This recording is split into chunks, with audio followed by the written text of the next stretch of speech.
আসসালামু আলাইকুম সুপ্রিয় চিকিৎসকবৃন্দ, মেডিকেল হায়ার স্টাডি অ্যাপসের পক্ষ থেকে আপনাদের সবাইকে আজকের শর্ট লেকচার সিরিজে স্বাগত। আমি আছি doctor Abdullah Al-Noman, FCPS part 2 training Paediatrics। আজকে আমরা কথা বলবো endocrine control of glucose metabolism নিয়ে। তো গ্লুকোজ মেটাবলিজম কিংবা গ্লুকোজ আমাদের বডির জন্য খুব ইম্পর্টেন্ট একটা সোর্স অফ এনার্জি। দেখা যাচ্ছে যে আমাদের বডির কিছু স্পেশাল সেল আছে যেগুলো সোললি গ্লুকোজের উপরে আমাদের নির্ভর করে। দেখা যায় যে আমাদের নিউরন, আমাদের আরবিসি, এইগুলা দেখা যায় আমাদের সোললি গ্লুকোজের উপরে নির্ভর করে। তো নিউরোনাল ফাংশনের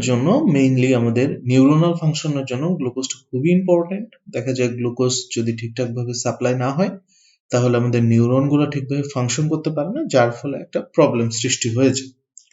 তো চলেন আজকে আমরা এই ছোট টপিকস নিয়ে একটু বেসিক ডিসকাশন করার ট্রাই করি। প্রথমেই আমাদের আসলে এন্ডোক্রাইনের একটা ইম্পর্টেন্ট জায়গা হইল আমাদের প্যানক্রিয়াস। সেই প্যানক্রিয়েটিক সেলের অনেকগুলো টাইপ আছে, আলফা, বিটা, তারপরে ডেল্টা, হ্যাঁ, এরকম। তো এক একটা সেল থেকে এক একটা আমাদের সিক্রেশন হয়। তার ভিতরে দুইটা ইম্পর্টেন্ট হরমোন হলো ইনসুলিন এবং গ্লুকাগন। দেখা যায় এই দুইটাকে আমরা বলে থাকি কাউন্টার রেগুলেটরি হরমোন। কেন কাউন্টার? মানে একটা আরেকটাকে কাউন্টার করে।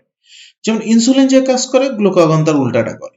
ইনসুলিন যদি আমাদের বডিতে ব্লাড গ্লুকোজ লেভেলকে কমায়, তাহলে গ্লুকাগন কি করে? আমাদের ব্লাড গ্লুকোজ লেভেলকে বাড়ায়।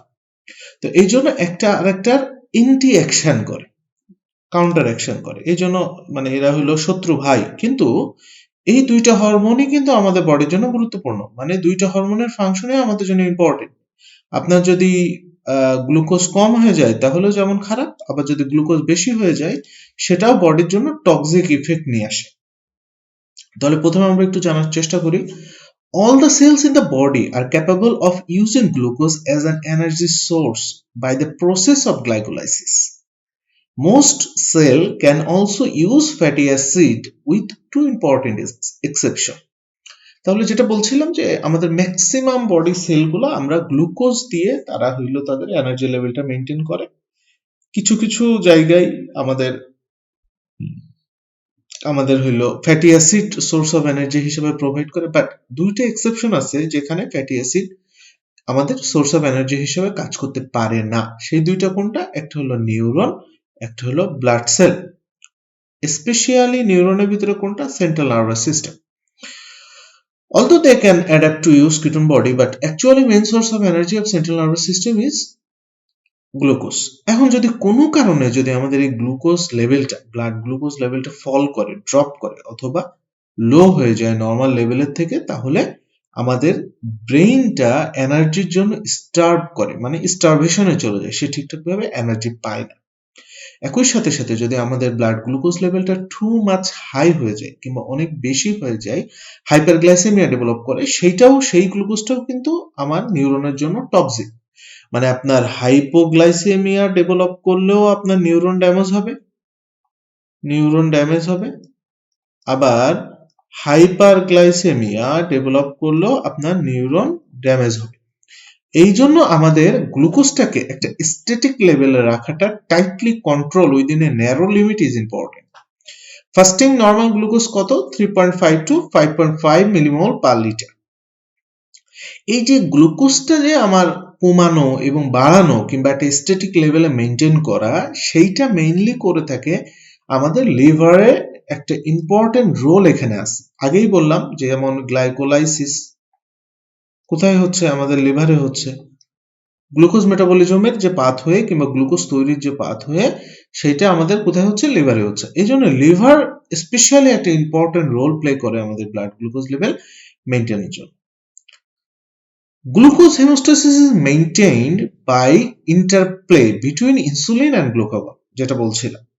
These two hormones act as antagonists of each other because they are secreted under opposing condition. Insulin আমাদের কি করে? Lower blood glucose by stimulating uptake, metabolism and anabolism. সে আমাদের গ্লুকোজটাকে আপটেক করে, সেটাকে মেটাবলিজম করে, আবার সেখান থেকে একটা অ্যানাবলিক ফাংশন তার আছে। তাহলে বডির মেইন অ্যানাবলিক হরমোন কোনটা? আমাদের এই ইনসুলিন। এটা মনে রাখতে হবে। ইট also inhibit the secretion of glucagon. এই যে শুধু আমাদের ব্লাড গ্লুকোজ লেভেলের উপরে কাজ করছে এমন না, সে আমাদের গ্লুকাগনের কাজটাকেও কমায় দেয়। আর গ্লুকাগন কি করে? Raises blood glucose level by stimulating gluconeogenesis. Gluconeogenesis জিনিসটা কি? যে glucose synthesis from another source of glucose like amino acid. আর glycogenolysis, breakdown of glycogen to glucose. দেখা যায় তাহলে গ্লাইকোজেনকে ভেঙে সে গ্লুকোজ করছে, আর গ্লুকোনিওজেনেসিসের মাধ্যমে সে আবার গ্লুকোজ তৈরি করছে অ্যামাইনো অ্যাসিড থেকে। তাহলে একটা কি করছে? আমার ব্লাড গ্লুকোজ লেভেল কমাচ্ছে, আরেকটা হলো আমার ব্লাড গ্লুকোজ লেভেলকে বাড়াচ্ছে।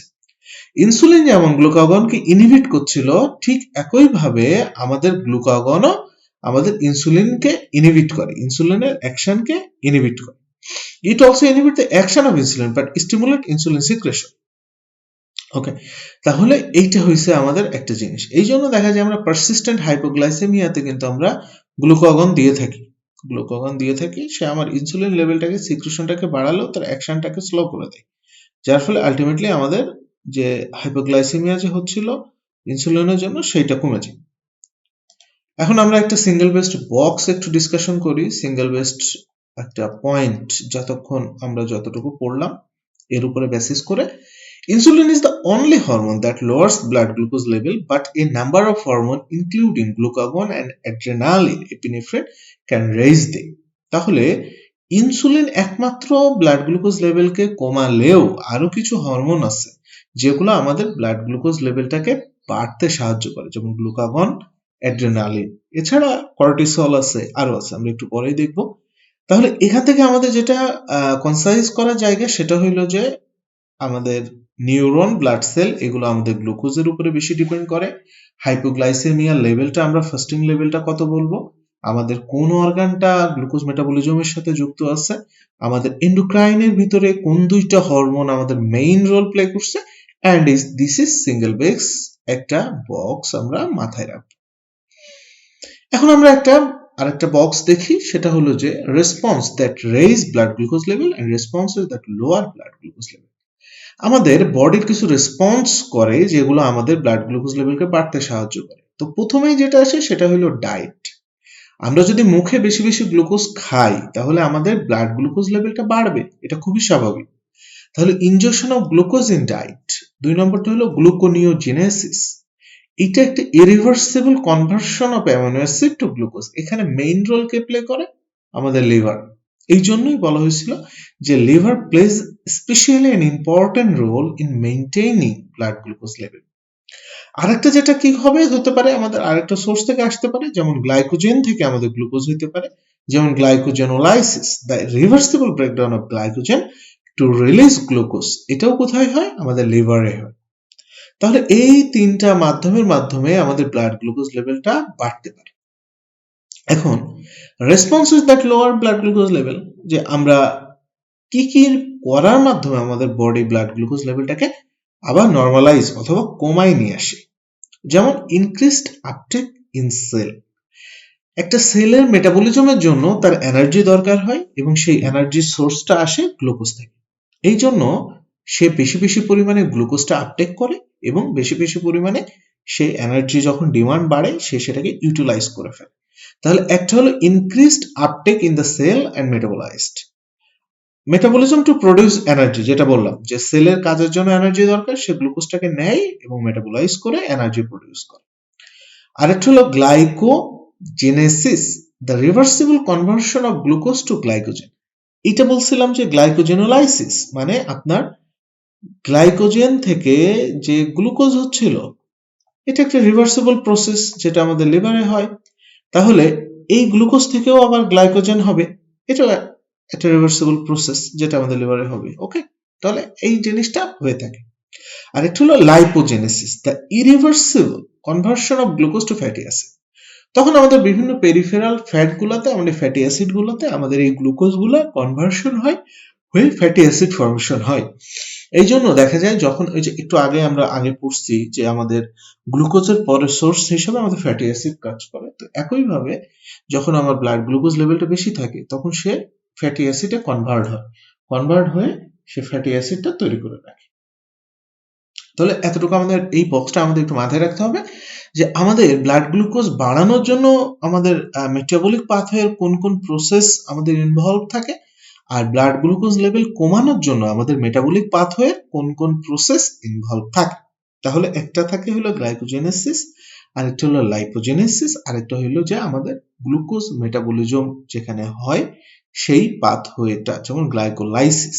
ওকে, গ্লাইকোলাইসিস অ্যাকচুয়ালি এখানে গ্লাইকোলাইসিস হয়, গ্লুকোজটা ভেঙে আমার এটিপি তৈরি করে, এটাকে আমরা বলি এনার্জি প্রোডাকশন। ওকে, এখন আমাদের এখানে একটা আমরা বক্স দেখতে পাচ্ছি যে changes in blood glucose level in insulin and glucagon আর after carbohydrate rich meal. So fasting এ কেমন ছিল গ্লুকাগনের, ইনসুলিনের কেমন, ইনসুলিন পাওয়ার পরে তার লেভেলটা কোথায় গেল, এটা ফ্লো চার্ট এখানে দেখাচ্ছে, এটা না জানলেও চলবে আর কি। জাস্ট আপনারা মনে রাখবেন দুইটা হরমোন এখানে মেইন রোল প্লে করে, এতটুকুই আসলে জানার বিষয়। এখন আসে নন প্যানক্রিয়াটিক কিছু হরমোন আছে। নন প্যানক্রিয়াটিক হরমোন যেগুলো আমাদের blood glucose level significantly change করে থাকে, সেটার ভিতরে একটা আছে অ্যাড্রেনালিন। অ্যাড্রেনালিন আমাদের স্ট্রেস কন্ডিশন রিলিজ হয় অ্যান্ড ইট ইনহিবিটস ইনসুলিন, যার ফলে কি হয় আমাদের হাইপার। এটা আসলে একটা বেসিক কনসেপ্ট। বেসিক কনসেপ্টটা কি, যখন আমরা স্ট্রেস কন্ডিশনে যাই তখন আমার বডির বিভিন্ন রেসপন্স গুলা বেড়ে যায়।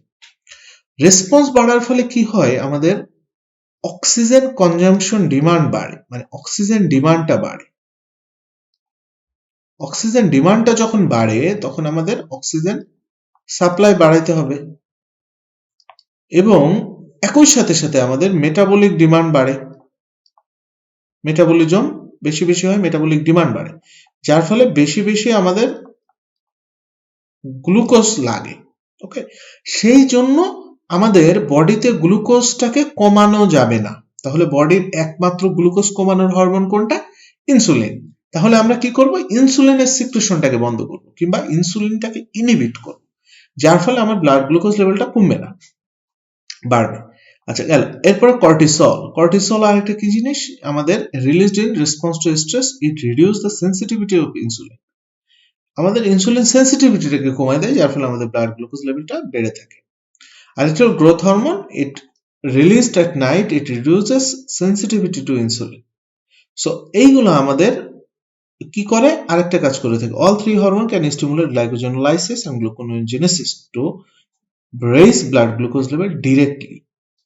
Neuronal signal and other hormone can causes less significant raise of blood glucose, but আমাদের ওটা জানার দরকার নেই। তাহলে সে শুধুমাত্র ইনসুলিনের কাজকে কমাচ্ছে এরকম না, ইনসুলিনের কাজকে কমানোর সাথে সাথে সে আমাদের ব্লাডে গ্লুকোজ প্রোডাকশনটাকেও বাড়াচ্ছে। ঠিক আছে, তাহলে এই হলো আমাদের বেসিক আর কি একটা জিনিস যেটা আমাদের জানতে হবে, যে নন প্যানক্রিয়াটিক হরমোন কোনগুলো আমাদের ব্লাড গ্লুকোজ লেভেল মেটাবলিজমের সাথে রেসপন্সিবল, সেটা আমাদের জানতে হবে। তো এটা আমাদের একটা জানার বিষয়। তো আজকের ডিসকাশন আমাদের এই পর্যন্তই। সবাই ভালো থাকবেন, সুস্থ থাকবেন। আল্লাহ হাফেজ।